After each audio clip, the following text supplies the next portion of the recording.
The numbers told a different story, one that economists had been warning about for months. Inflation wasn't plummeting, it was stubborn. Growth wasn't roaring, it was stalling. And for millions of Americans watching from their kitchen tables, the greatest economy in history felt like a cruel joke. On Morning Joe, analyst Steve Ratner broke it down live. His tone was calm, but the data behind him glowed red. Trump inherited inflation below 3%. Today, by the Fed's own measure, it's higher. Job growth is a fraction of what it was under Joe Biden. And manufacturing? It's not coming back, it's collapsing. On screen, a graph flickered. Biden's era in green, Trump's in gray. The contrast was brutal. Under Biden, 122,000 new jobs per month. Under Trump, barely 15,000. The numbers told a simple story, one that even his supporters couldn't deny anymore. Tariffs had backfired. Factories were closing. Prices were climbing. And for all his talk about foreign countries paying, it was American families who were footing the bill.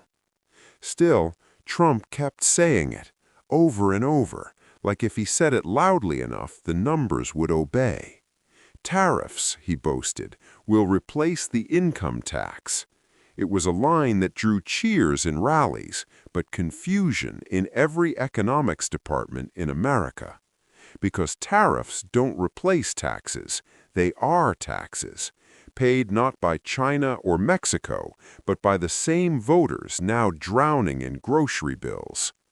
Every time he talks about the economy, one anchor said that night, the markets tremble, not because of policy, but because of unpredictability. In Washington, aides whispered that the Federal Reserve was quietly bracing for a potential showdown. Interest rates couldn't keep up with the chaos of presidential improvisation. And inside the White House, even longtime loyalists were starting to doubt the numbers they were ordered to defend. He doesn't want data anymore, one economic advisor told the Washington Post off record. He wants affirmation. Meanwhile, Republican senators who had once praised Trump's America First trade war began privately distancing themselves.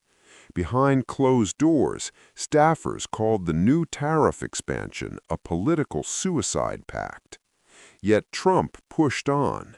He needed victories, not real ones, but soundbite victories.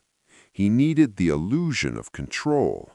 And so he repeated the claim that tariffs were saving the nation, that jobs were flooding in, that inflation was over. Outside, protest signs were appearing again. The numbers don't lie. Inside, markets were sliding. And somewhere deep within the bureaucracy, a new memo was circulating across agencies, marked Confidential Economic Instability Risk Assessment. It warned of significant volatility tied to presidential statements that contradict measurable indicators. In plainer language, the president's words were breaking the economy. The irony was impossible to ignore. Trump had promised to make America rich again, but as the week ended, even the dollar seemed to disagree.